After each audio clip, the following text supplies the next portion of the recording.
This computer. Okay. All right. Well, I was gonna say good morning, but it's no longer morning. So good afternoon. It's May 22nd, the Thursday. And we decided I reached out to the Riverwinds because we all kind of have the same thing on our heart right now. And it's Israel. It's um the two people that were gunned down outside of the embassy. And I'm gonna let you talk about that because you actually knew Sarah, or you know Sarah and her or people around her. And so we're gonna start there because I think it's important to honor her right now before we do anything else. And then we'll get into our conversation. So tell us about Sarah, who people are saying Well, this is fake. People are saying this is a setup. This is a false flag. oh my God. This is what I'm No, right. no, this is not fake. No. This is definitely not. When we first heard about this last night, I saw it on it came across like news or whatever on YouTube, and at that time they hadn't said it was embassy, and then when I saw where it said embassy, that's when Laralyn started texting her, I and started, she just started. It was pretty late last night. I was just praying, please not Sarah, please not Sarah. At first, before I knew that it was an unmarried couple, I was also worried about our friend Hassan, who's the minister of public diplomacy at But the she's married. embassy. But Yeah. she's married, and so when I found out it was an engaged couple, they hadn't released their names. And I texted Sarah right away and I said, and I do this anytime there's a terrorist attack in DC. I text Sarah and Sarah asked if and I she's say, okay. "Are you okay?" And she writes me back right away, "Yes, I'm okay. Thank you for asking." And this time she didn't. And I just felt in the pit of my stomach that it's Sarah. And we were worried about our friend Sasson, who's the director of public it was Diplomacy. diplomacy, and we're worried about her because Sarah was always with her. She was her aide, and They're always, many more yeah. things that Anytime they were always together. She came I to. used to tease Sarah, and I'm like, I know that you're her bodyguard because you go with her everywhere. You're probably like some really completely amazing Like bad mama drama, and protector, she would just look at us and just and just smile. smile, and we're like, you got some skills, don't But you? this guy came at them dressed in a way that made him appear to be Jewish. Orthodox, yeah, like an That Orthodox Jewish Saw man. that. that so her guard was, I'm sure, down. She and her about to be fiance Well, she didn't know Yaron. that he was gonna propose to her, and I'm thinking it was gonna be Shavuot because they were planning on going To Israel. to Israel, to Jerusalem, and Yaron was planning to propose to her there. Explain what they were So doing, the event that they were at, what they were doing. So the event it was hosted by Israel, and it was an event for diplomacy because she worked a lot with diplomacy and raising up younger generations in diplomacy.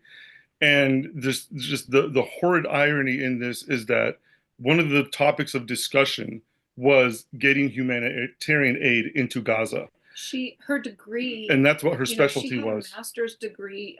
She was very well educated. She had it was all about, she was trying to bring peace in the Middle East, and So she tried to so build she bridges. would build bridges between Palestinians and Jews. And I the the there's only one regard in which there is no discrimination concerning this whole thing, and that is the fact that they will indiscriminately kill a Jew, no matter if they are their best allies, if no matter if they're Mhm. giving humanitarian aid to Gaza, no matter if they're driving them to the hospitals when they need rides, no Like matter if like they're on October This 7th. is flying their, actual things.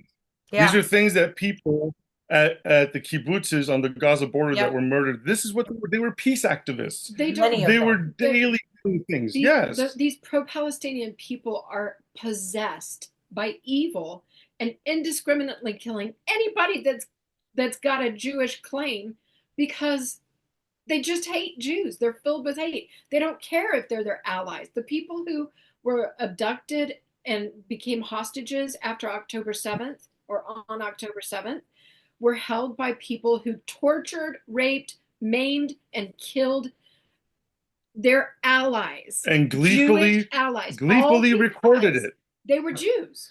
It Yeah. didn't even matter that they were aligned politically, that they had a soft spot in their heart, that they were part of giving humanitarian aid. It was just, they don't care. Well, They're let Jews. me put Let's do this out there. Let's address the the the manipulation of the narrative that it's only Zionists, which we'll discuss Zionism because what people I don't know, I'm not sure what people think Zionism is. I think they're mistaking Zionism for what the Free Palestine movement is from the river to the sea. That's what they're envisioning Zionism is on the other side, which is not the case. But we there people are saying, oh, it's not Jews, it's Israel. We have nothing against the Jews, and that's not true. Jews are being targeted. If go through the comments, go through the statements, listen to the protesters, that they're not talking about Israel, they're talking about Jews. And Christians are mistakenly falling into this. Lots of Christians are falling into it. Replacement theology, your conspiracy theorist, messianic, not messianics, but Torah keepers, Mhm. Hebrew indigenous roots, yeah. people. Now, if the whole world is jumping on one bandwagon, show me a time in history when the whole world jumped on the right bandwagon and weren't being propagandized. They're saying Israel's propaganda. Mm. Every government is evil. Every government has evil. We're a flawed, fallen world. So, yeah, there's evil in the government. But this narrative has got to be addressed. My statement is always, when in doubt, zoom out and let's go back in history. And we're looking at a little teeny tiny piece from 1948 to right now that people have decided that, Jews have always been this certain thing. And the reason Jews have great power is because they've been given favor because they are the apple of they God's prove eye, that. period. They have favor, whether Well, it's good Julia, favor, bad favor, whatever they put their hands to seems to prosper. So when it's good, it's really good. If it's bad, it's bad. But that's just life, that's humanity. But this narrative is yeah, propaganda. And the idea of Zionism is because where are the Jews supposed to go? They are this big. Israel is this big. Right. People are this much. So if we say from the river to the sea, we want to get rid of the Jews. Somebody was talking to me about the numbers, about the number of Israeli Jews that were killed, and it wasn't just Israeli Jews; it was Arabs killed as well on October 7th. The number of people killed on October 7th versus the retaliation or the war that took place after and what Israel accomplished in that war. There's so many factors behind that, but I'm going to ignore all of that. Look at the numbers, they say. Okay, if we're talking about numbers and we want to base it on numbers, then let's be realistic. Let's talk about percentages. The percentage of exactly. people. Hmm. Exactly. So if we took out the amount of people that were unfortunately killed during the war in Gaza and applied that to the Jewish people to be equal, what percentage of the Jewish people would have been killed? Okay. If we kill 2 million Jews, we've wiped out almost, the an entire population of Jews. It's stupid to talk about numbers. It's stupid to talk about numbers because this is what people are propagating is numbers. And if we want to talk about numbers, Well, Yeah. you know what? The Bible doesn't talk about numbers exactly. When they talk about Yeshua coming back to defend his bride, when they talk about the armies of the world gathered against Israel, what does Yeshua say? He doesn't care about the numbers. He's Hmm. coming back, and the way that he estimated the deaths is by the drops of blood that would fill up to the bridle of a horse. So So I imagine a want to hear horse. their Yeah. numbers. I don't want to hear their false numbers. They lie about their numbers anyway. And even if they were to tell the truth, how many people are out there that are determined to kill Jewish people are also ready and willing to die, strap on some bomb to kill other people, and then they call themselves a martyr? No, that's a murderer. A murderer. It's not a martyr. They sound the same, but they're very different. And like what she said, when Yeshua returns, he's coming back to defend his people. He himself said, I didn't come to bring peace. I came to bring a sword. And that sword that's coming out of his mouth kills thousands and thousands and thousands upon thousands. If you've ever been to the Valley of Megiddo and looked at this wide plain where wars have been fought for centuries, centuries wars have been fought here. If you look across this vast plain and imagine armies upon armies upon armies, and they're destroyed like that. And the majority of these armies are Arab armies. They are Gentile armies because every nation will turn against Israel. It says that. And for those of you out there who are like messianizing Trump as the president, y'all need to watch what is happening, okay? Because when our president shakes hands with someone that our country just had a multi-million-dollar bounty on his head, for a reason, because he was an ISIS and Al Qaeda member, and now he takes over a country. He's ordering the slavery, sex slavery, killing, and genocide of Druze, Christians, Halawites, and then he puts on a suit. And our president is going to go and shake his hand. We need to wake up, church, right? And if you're definitely on the wrong side, because our Messiah was a Jewish rabbi, not a Greek Jesus. He was a Jewish man from Jerusalem, from Judea, not Palestine. And even the word Palestine means foreigner or invader. So don't tell me about that Jews are colonizing. And that's another thing that really gets my goat on this, is that people will pull the race card. You'll see it in social media. Their first response is, oh, the white European Jews. And right off the bat, I call them out on their racist bigotry, because and it shows they've never been to Israel. Because you go there and 80% of the people you see there are every color, but the majority, over 75, around 80%, are dark Middle Eastern people. They're dark, they're Moroccan Jews, Persian Jews, Iranian Jews, Yemenite Jews. The minority are the white-skinned European Jews, but that doesn't make them any less Jewish. What does it matter if they're light colors? That's just people manipulating the society today to say, oh, here's a good reason to be prejudiced. They're kind of light-skinned. Oh, well, they're converts. Well, does that make your conversion to Christianity any less? I was going to say the same thing. And one thing I quoted too, and then we discussed earlier, is if you're a Christian and you're buying into the propaganda narrative, as I said before, when the whole world is jumping on a bandwagon, it's probably the wrong one, because you have to step back and discern. Zechariah 12 says, "Behold, I am about to make Jerusalem a cup of staggering to all of the surrounding people." And the warning is that on behalf of Israel, blood will be shed. So replacement theology is going to suggest, well, that's the Christian people. Well, how can that be if you believe you're going to be raptured, which that's a whole different story. It is and Christian theology is flawed there, because Revelation is very clear that when the dragon goes to war, the dragon goes to war against those who have two criteria: the testimony of Yeshua, which is the ecclesia, the church, and those who obey the commandments. Well, we know the church isn't the one obeying the Torah and the commandments. And let me say something about that. It might be tempting to say, oh, but it has to be both. You have to meet both criteria. Oh, really? Because it doesn't have to be a union of those two. What does Romans 11:26 tell us? All Israel will be saved. And what does it also tell us in Romans? It says that the wild branches are going to be grafted back in. So we need to quit with the whole believing the lies of the enemy, yet again trying to kill the Jewish people. If you can't see the pattern of from the time of Abraham all the way through till now, that the enemy of our souls, the adversary of Yahweh, has been trying to wipe out the Jewish people from the face of the earth. It didn't stop with Messiah. First, he was trying to get rid of them because he knew there was a Messiah coming. Yeah. Now he's still trying to get rid of them. Why? Because they're the people of promise. They're the apple of God's eye. If he wants to try to do something to hurt God, he's going to use his favorites, the one he chose covenant with. And if it bothers you that the Jewish people are the favorites, it's too bad. Guess what? We get to get grafted into Jewish. history. But We when get to get but what are they jealous about? Right.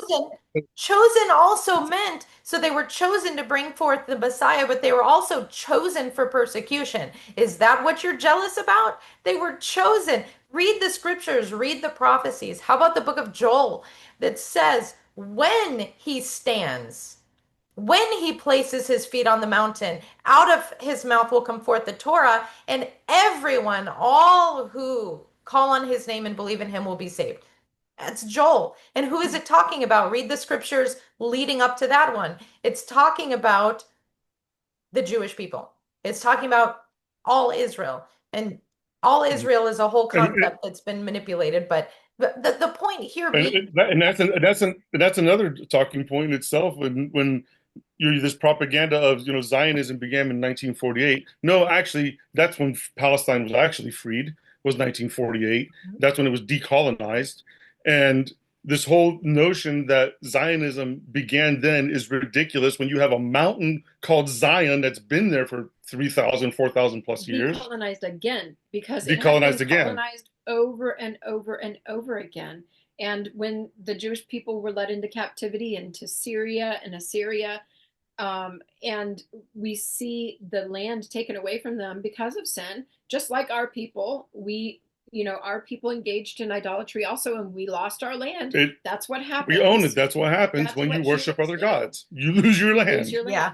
And so it was decolonized before now. It's being decolonized in our parents' generation, grandparents' generation. And now here we are faced again with the same decision that every generation is faced with.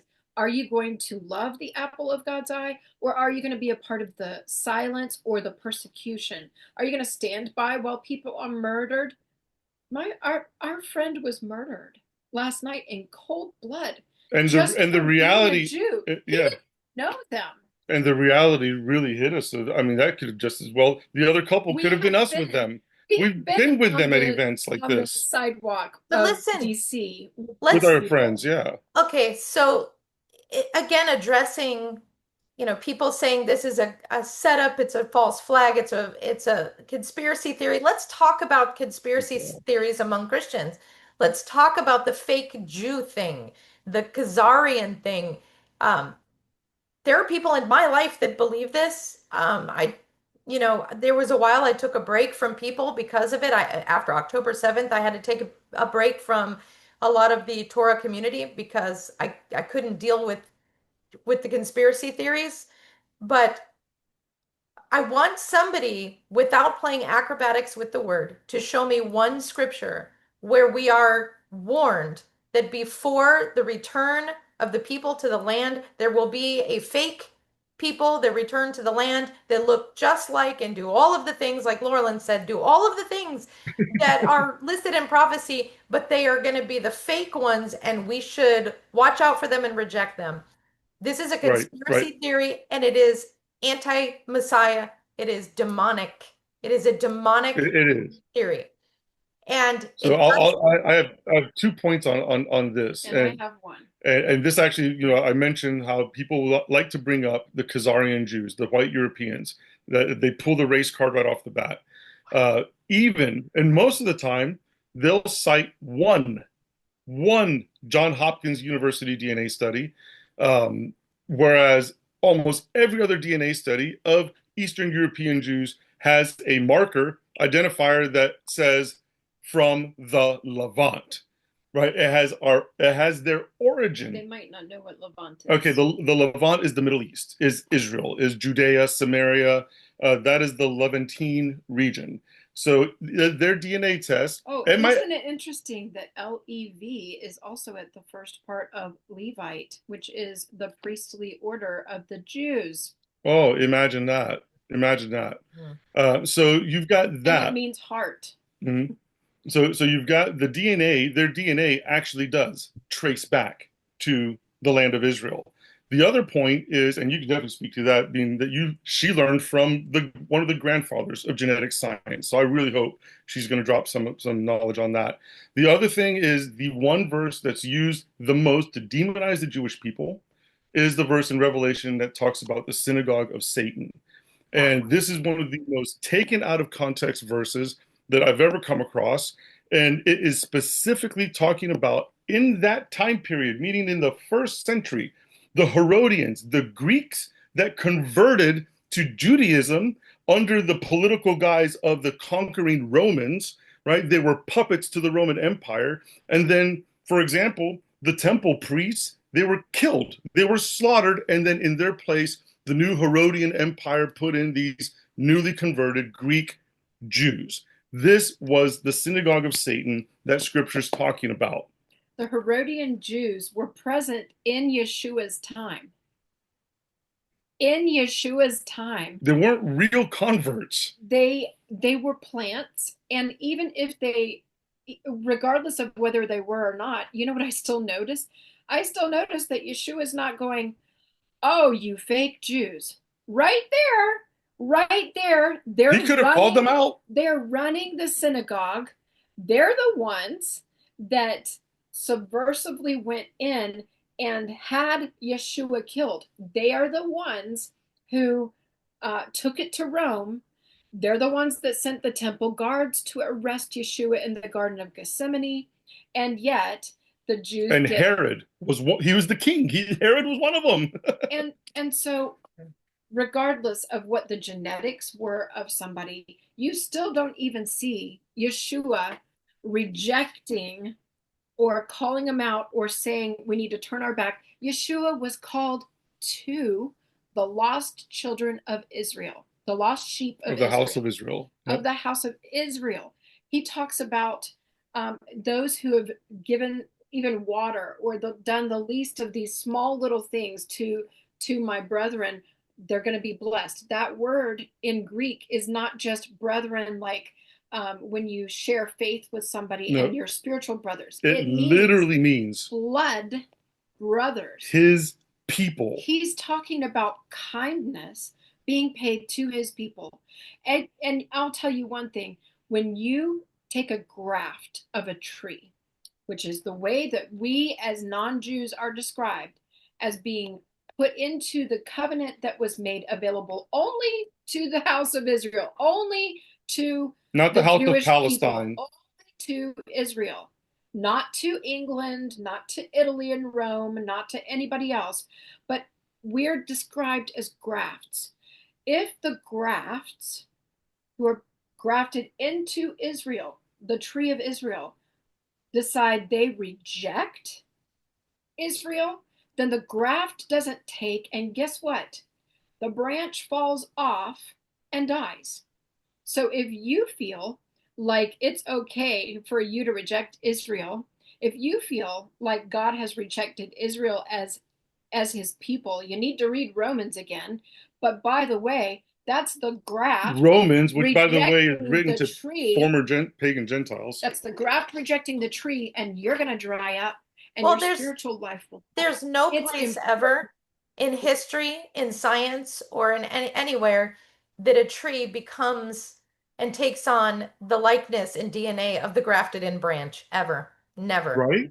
It's always the opposite. And bringing that up, this conspiracy about, Jews are running all of the evil, the Jews, it's very simple for me.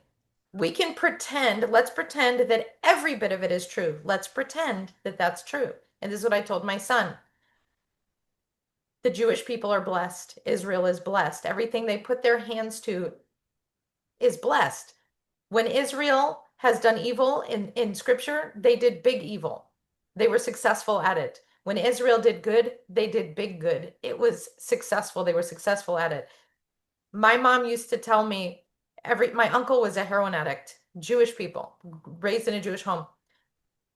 He prospered for some reason. He was a heroin addict who always had money. Anything he touched just materialized. My mom said it was for her, she believed it's just the blessing of the Jews. When you put your hand to something, it prospers. She said, even if it's not good. So people like to point out that is Israelis and Jews are this big of a people, and they have such a potent impact on the world. This is by design. It doesn't, it only means that we're supposed to keep our eye on these people. We're supposed to, they matter. Their impact matters. So their salvation matters. Their law matters. Their ways, their customs, what they do, their government, it all matters. Okay. You can put it into whatever box you want to. It's important. Okay. And Well, Julia, even Paul said to in his letters, hold fast to the traditions and customs that we have taught you. Those were Jewish traditions yes, and customs. Julia, don't you love how the world holds Israel to a completely different standard than the whole rest of the universe? How it's big. Israel is going to be judged by just the bad players. Never mind the fact that most of the, like Israel holds by far and away more of the Nobel Peace Prize winners than any other Massive. culture of or any other DNA group. They're going to be judged by just the evil, like as if they're in this world, in this How about being time, good? How about there's bringing going forth to be Yeshua? only perfect and good, only perfect and good Jews, Yeah. or else we're going to reject them all. Yeah. Oh my goodness, there's a leader of a country they think is going to be all kinds of horrible. You know what? He's leading a country that God established.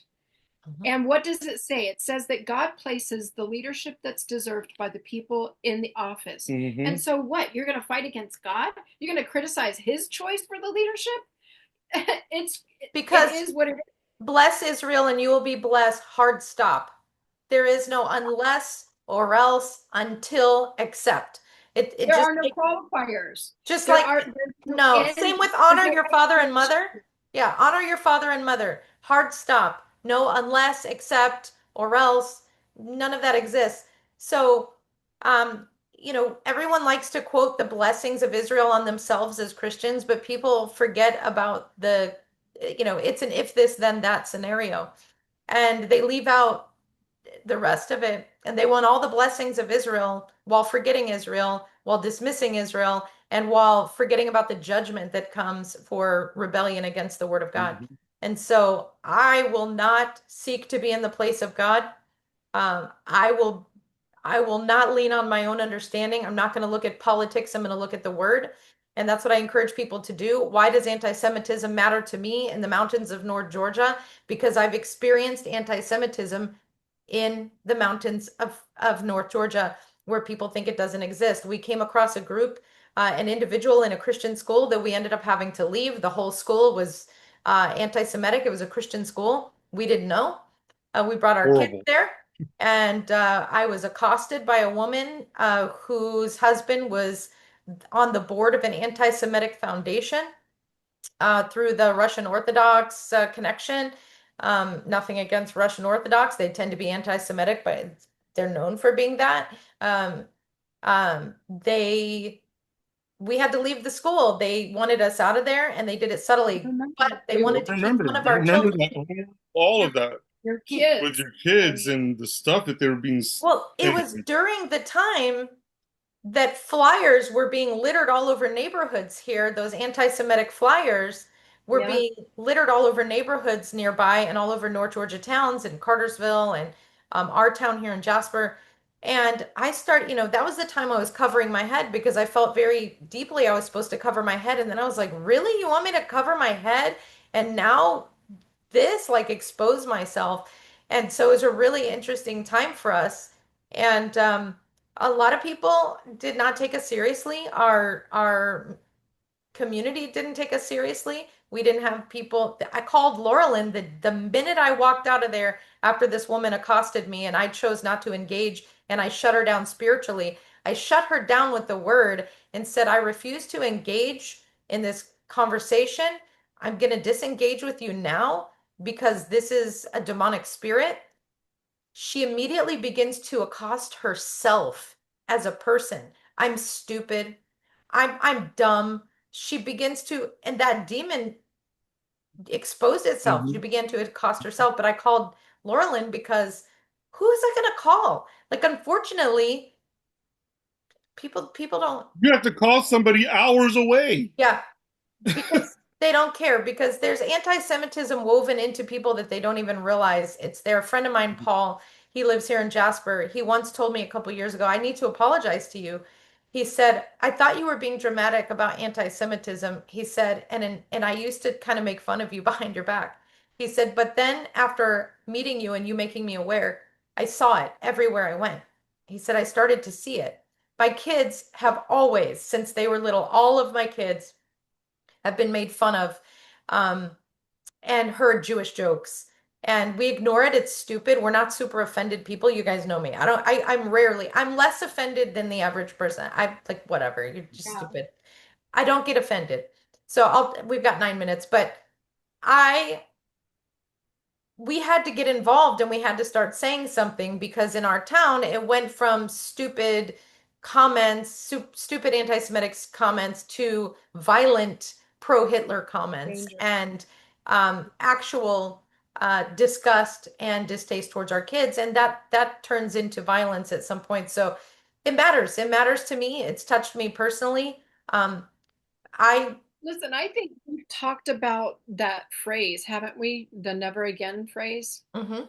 Have we talked about that? I mean, I think we've talked we about it, but amongst a million different things that we were talking about, I don't think we rested on it. so I mean, I have a problem with the phrase never again. I understand the Jewish people's sentiments about it, but the fact is, if we've learned anything from history, it's the fact that we can guarantee that anti-Semitism and violence against Jews is going to happen again. Unfortunately, I'm not proclaiming that. It's just Sure. you have to know the pattern.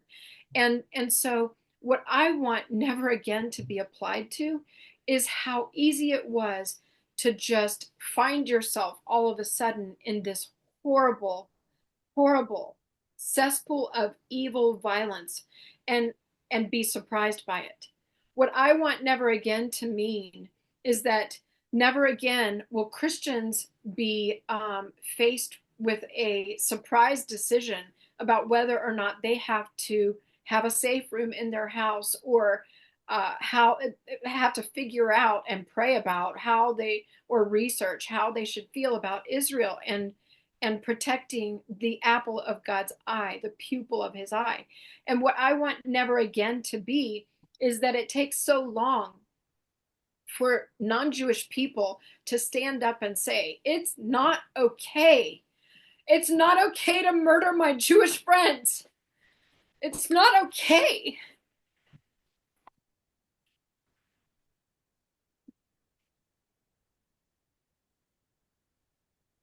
We've been speaking out against this for years. And I sit there and I'm having this conversation with you, one of the most important people in my life. And I feel so helpless. And we do this, we do advocacy for your people on a daily basis for years. You know, I hear our community, I'll say our community, our faith community has a lot to say about Jewish people, the way they are, and the things that they believe. And, I've said before that being a messianic, there's this movement of, rejecting messianics as being Jewish. It wasn't like that before. It's kind of a new thing. But I can tell you this, there's not a Bubby or a Chabad anywhere that would not receive me if I was in trouble. As much as they claim that, I'm, you lose your Jewish identity, there's all those issues. My heart does not change for the Jewish people. Number one, because my heart doesn't change for the word or for God. It doesn't change. My heart for my people. You guys understand this. You have stuff with your people. You have stuff with your people and you love them and you pray for them and you fight for them. And it's a hill that I'm willing to die on. Um, the Jewish people matter and they're going to matter all the way through the return of the Messiah. And they matter to God Beyond and and beyond. beyond. and beyond through all eternity. And I hope that there will be a hard stand, but my own son doesn't know where he stands on Israel anymore. He does come to me, but there's so much propaganda, and when you don't see with spiritual eyes, you miss it. And I think it matters more than ever. Um, it matters. I don't know what else to say. Um, don't find yourself on the wrong side of this. And I'm not saying take the side of the Jews. I'm saying take the side of your creator, your salvation. That's whose side you should be on. And if you find yourself confused and you're not sure, go back to the word. Yeah. Plain and simple. I don't care what Jewish people think of me. I know what I think of them. Hard stop. I say the Jewish people, I'm Jewish. I grew up with a Jewish mother, my Jewish grandmother, my Jewish sisters, my halakhically Jewish children. So, is there anything you want to say? That's Joseph, I'm you're all. botching. You gotta, I'm not good at this. there you go. What? so like this. What? Let's do it. I can't do it. Because you know why? Just We're broken. caw. Oh We're yeah. broken heart right now. We love you guys. We love Listen, you too. is there anything you want to say in memory of Sarah and her soon-to-be fiance before we end this? We I, will see I, you again. yeah. I think she was a believer in Yeshua, so we will see her again. Well, And all of Israel will be saved. yeah, Big surprise for a lot of people who are judging this. yeah, Big surprise for big them. time. So we thank you for bless doing the this with family. me. I love you, and you guys get on your call, and I'm sure I'll be calling you later today to vent as well. We'll see Yeah, you on definitely. YouTube. We're about to do a counting of the Omer with Israel. Okay. Love you guys. Okay, love Thank you. you. Bye-bye. Bye.